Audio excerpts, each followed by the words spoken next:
here on MMS. Will you adopt a local team, Mary, at some point? Huh? No, I don't think so. You I don't like think basketball. so? I mean, in general.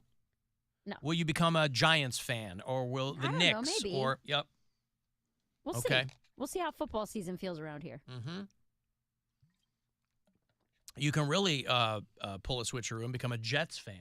There you go. I mean, if you want to maintain the normal level of disappointment that you would have as a Browns fan, just become a Jets fan. Okay. I mean, I'm already used to it, you know? Mm-hmm. Why not? It's a lateral move. So, Cavs Nets tonight, 7:30 here on The Buzzard and on the iHeartRadio app. If you listen to us on that app, tell me where you do that. I'd like to know where people are. I heard from who? Jonathan lives in Clanton, Alabama. Selena is in Allentown, Pennsylvania. Aaron's down in Vero Beach, Florida. Alex is in Houston. And Tiffany is in Lake Camelot, Illinois. That would be your Peoria metropolitan area there. So thank you, one and all. I'm a sucker for predictions from a century ago. They do these every so often where they'll go, here's what people thought was going to happen 100 years later. And you can usually check off a handful of the boxes. You can go, we're all going to be flying around on jetpacks or cars or something along those lines. But it's the more kind of mundane things that the thinkers of the day thought were going to obviously be part of life 100 years down the road. Somebody dug up some predictions from 1924 about some thinkers of the day and what they thought would be just part of everyday life. Beds would launch kids up. Now, again, I don't know what precipitates these. I mean, there are some people who probably make their predictions based on things that they see moving forward, maybe as far as technology, and then some people just completely randomly throw a dart at a board. I don't know what made people think that beds would launch kids up and out onto their feet in the morning. Maybe there were a lot more, frustrated parents who were like, I can't get, even in 1924, I can't get my kid out of bed to go to school. I mean, they get up at 3 in the morning to work the fields, and then I can't get them to go to school after that. And then a flying bus would pick them up. Cars weren't that old in 1924. So these people were like, yeah, well, 100 years from now, I don't know, flying bus? Why did everything have to fly, though? And, planes weren't, I don't know. Well, because that would be your fastest mode of transportation, Not right? if it's all congested, the airways. Oh, you mean if everybody's flying? Right. Well, What's the they're difference? going to have that figured out, right? Fifth Element had it figured out. Any futuristic thing. I just finished watching Altered Carbon on Netflix. I know it's a few years old, but I just never watched it. So I watched the first season with Joel Kinnaman. And any futuristic storyline where all the cars are flying, they have figured out the air traffic, right? Because it's so much more congested in the future. It's not just planes. You imagine how many planes are in the air at any given time right now, 13,000 or so across the United States. These futuristic movies where the cars are all flying this way and that, they're not hitting each other because they can sense the other cars. So I don't know that congestion would be an issue because ostensibly all of that technology is talking to each other. That's the promise behind driverless cars now. Even though it's, for the current time, it's all one big lie. I mean, that we're still 100 years away from that being an everyday thing. But flying buses, people were throwing out in 1924. Somebody else said that, I guess they're half right here. Somebody said that they believed that technology would move people to the point where people wouldn't really have to do anything anymore. And so therefore, the muscles in our legs would atrophy from never being used. So our legs wouldn't work anymore. People said in 100 years. Now they're half right. There's a lot of people that don't ever want to get up and do anything. So their muscles probably atrophy to some degree. But then again, sedentary there's also lifestyles. Bigger butts than ever. The butts are getting the focus of workouts and stuff like that. So, I see what you mean. Yeah. Not just fat asses. You mean doing squats? Yeah. I'm talking about, people are focusing on their legs. Leg day is a thing that you're not supposed to skip. We're combating that prediction. I guess they didn't see that coming. How could they have foreseen don't skip leg day? Because that's your foundation, right? You're never supposed to skip leg day. 1929, you said? 24, 100 years ago. A dumb question. Were people exercising? Oh, yeah. Like they are now? Well, no. There weren't gyms. No, but people would what were people doing? People were just life required more movement back then. That's what I mean. Yeah. So I feel like people weren't exercising back then. They weren't lifting dumbbells and things like that. I mean, there were like a few people doing that, but yeah, most people, their job was either manual labor based or they, cars weren't prominent yet, so people were just walking more. Cities were built more for walking. So when did exercise become a thing? 1964. Good call. After the Kennedy assassination and the Beatles. They said, man, look at those jacked guys in the Beatles. I want to look like them. I think the real modern day gym craze probably started with Joe Weider and Schwarzenegger, right? I mean, that's when the thing really blew up. That's when lifting got really to be a thing. I think people would be more active in just, again, I think people just moved around more because there was less, you had to. But as more technology presents itself, people have to do less and less. So like even in the 50s, you'd be like, the home of tomorrow, the housewives, everything will be automated, right? You won't have to make breakfast anymore, that kind of thing. Traveling to other planets will be easy and common, they thought in 1924. By now, interstellar travel. One guy thought that we'd be wearing flying clothing. Like all the clothing would have jetpacks. He was close. We're just wearing fly-ass clothing. He was so close. Carl Kanive, for us, by us. Jetpacks, obviously, those are a thing, but they're not integrated into clothing. A couple of them, they figured out, or accidentally. Concerts would happen remotely. Bands wouldn't have to tour if they didn't want to. So, you can dial anything up now and see it. They thought by now we would have run out of diamonds and we'd be making all synthetic gems. Now, they underestimated how many children's hands we were willing to cut off globally, I think. You never lose the taste for that. They also predicted that men would stop wearing corsets. Those were very common for guys in the 20s. I guess the compression shirt is the modern-day corset. Right? You'll see ads for compression shirts, except the models in the ads don't need them. So they look great because it's these shirts that are on really jacked guys. Yeah, it's like, they'll hide their belly and it's some guy that's, doesn't looks have like a belly. Jason Never Momoa. had a belly, yeah. It's like, this is not selling me on this. And in 1924, people thought that radios would eventually be silly. The radio set, when in the advent of the television, people didn't gather around their radio sets anymore. And so they predicted that 100 years hence, people would think that radios were silly. They nailed that one. They did. Well, listen, your phone is your radio now, right? Who's got a radio in their house? Apparently I do, but I didn't even know that. I do not. I had to be told by my wife that we have a radio in the house, and I'm in the goddamn radio business. Where is it? On the patio. I'm like, well, she goes, we have my grandfather's radio. I'm like, oh, well, yeah. So it's like an antique. It's not like well, it's fun. It works, but I didn't realize that's what she meant. We have her when her grandfather died, everybody, got a couple of things or whatever. And she grabbed the radio. So I'm like, oh, that. But again, it's like a piece of furniture. So I look past it all the time. I wouldn't have thought about it. I love seeing old boom boxes for whatever reason, because they were like the coolest technology back in the early 2000s, like late 1990s, 2000s. It was just like a CD, cassette, and then like the little dial would light up to show you like what station you're on. They were just like so cool looking, and now they're just like an old piece of junk that you could buy for like $5 on a Walgreens end cap. Not even that. You gotta go to Goodwill and stuff like that. I was gonna say a thrift stop. Thrift stop? Thrift the store. Thrift stop, yeah. What was I trying to say? Thrift stop. You were trying to say thrift store. Gas. I don't know. Thrift store. Thrift stop. Thrift shop. Thrift shop. Thrift shop. Thrift store. Yeah.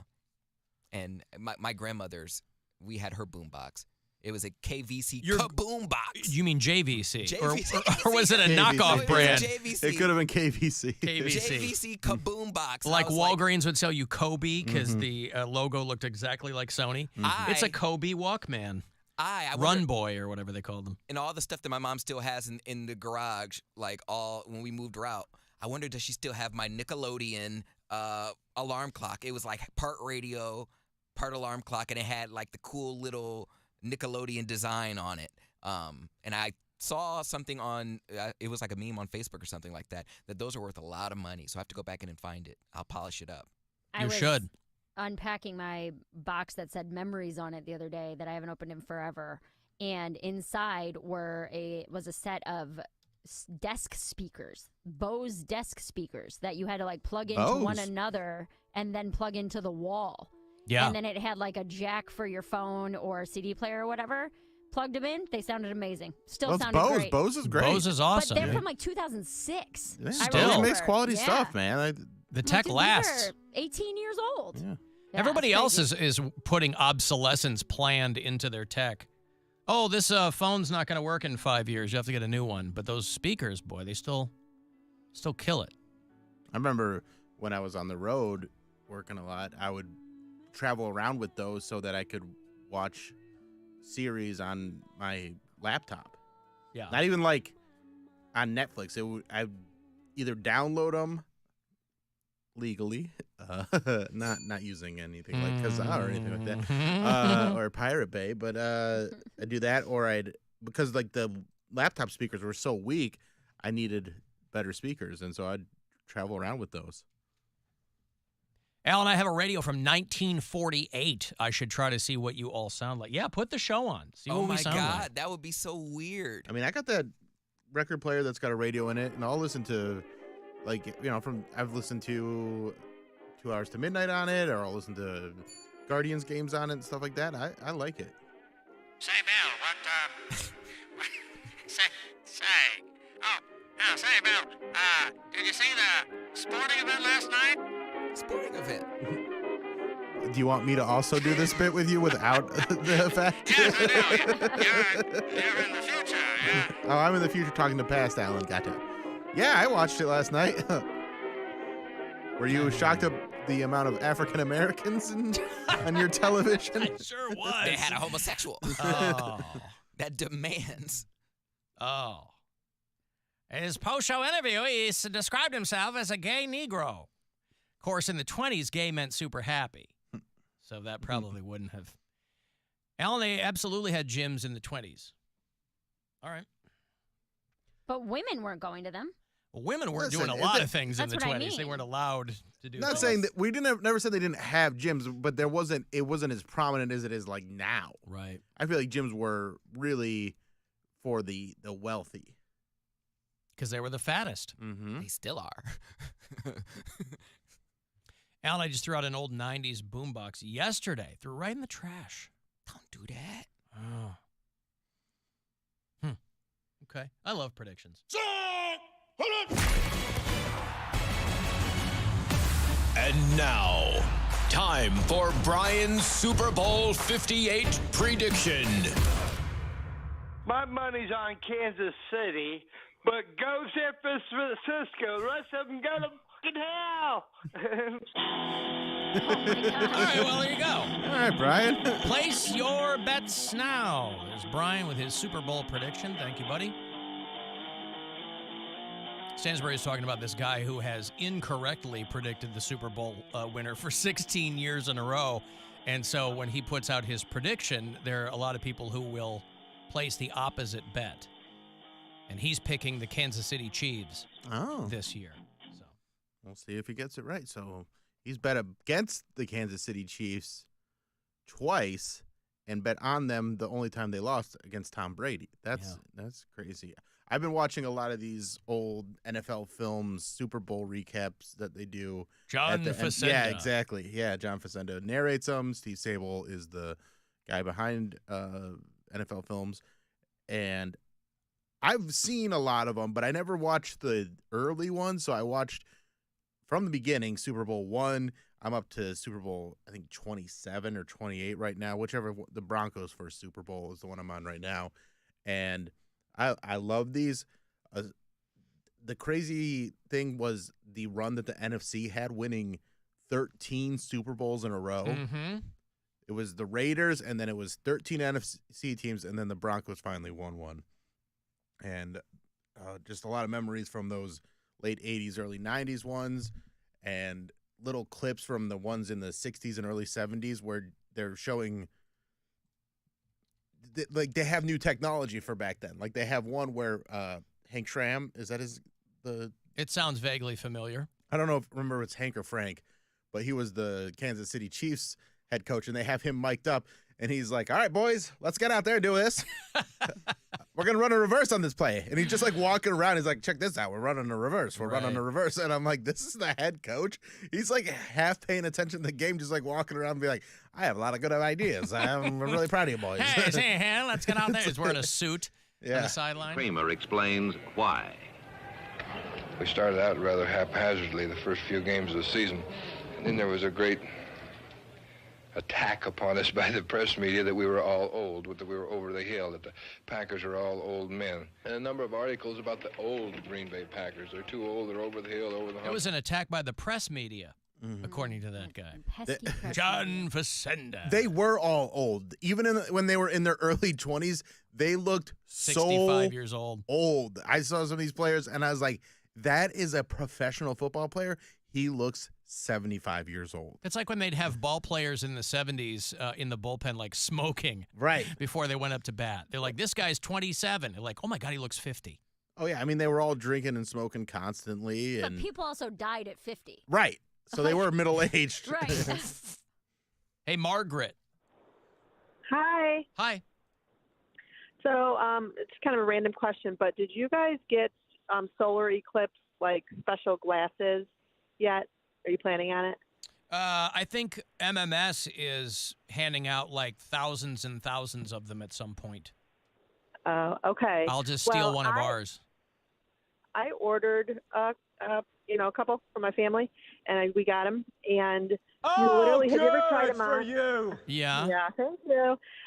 You can't see a thing. It's like pitch black, and I'm wondering, how are we even going to see this thing? Because you're looking at the sun. Yeah, they don't want. They make it specifically dark so that they're supposed to be like welder's goggles. Right. You're not supposed to look at the sun. Now, to your point, if the sun is fully eclipsed, what's the problem? Right. But before that, it's still giving off UV rays, and I think they have to err on the side of extreme caution, right, Margaret? I get it, but I think it's here's what I think you should do. You should get 2 giant magnifying glasses and hold them a certain distance from your eyes and look at the eclipse that way. That doesn't sound smart. Well, that's right up my alley. Right. Yeah, I feel like, I don't know, I feel like everybody's just going to miss it because we're all wearing these black glasses. I'd be like, oh, cool, that was the thing. Oh, anyway. I don't know that anybody's going to meet in. Have you never used anything. eclipse glasses before? I'm guessing you haven't. So when you use these, when you look directly at the sun, it's going to still be very dark, but it's to protect your eyes. But you'll be able to see the moment that the moon goes in front of you'll see the eclipse happen. You're not going to see a lot of detail, but you'll see what's happening. Everything will the birds will start falling from the sky, and the moon will look as sackcloth, and the seas will seem as blood. Mark. Now, what you can't see is the devil sneaking up behind you. The devil. I used to say that at 7. The devil. The devil. My brother used to make fun of me. That's what put me in speech classes. The devil. The devil went down to Gorga. He was looking for a mole to feel. Yeah. All right. Scared of the devil. The devil. Can the radio from 48 pick up the late Paul Harvey? Yeah, they didn't have FM back there, but... Harvey. Good day. Paul Harvey. What is it? Do they play the countdown, America's like top 50 or something like that, or top 100? America Top 40? Maybe that's what it is. With Casey Kasem, they play that every year on like New Year's Eve I don't or know something about like that. Seacrest has been doing it for a long time now. I don't know, because I was in an Uber not that long ago, and they were playing. I was like, oh, my God. Like this. Well, there's a 70s satellite channel that plays old Casey Kasem American Top 40s all the time. So maybe that's what that person was listening to. Maybe, because I was like, damn, Casey Kasem got it like that, where they just put him on rerun for top 40 like music that's not even in play anymore. I think Miles is the announcer. Really? Yeah, I think so, for the Seacrest AT40. I think Tate Smasher's the voice on that. Dear Casey, this may seem to be a strange dedication request, but I'm quite sincere, and it'll mean a lot if you play it. Recently, there was a death in our family. He was a little dog named Snuggles, but he was most certainly a part of... Let's start again. From coming out of the record. Play the record, okay? Please.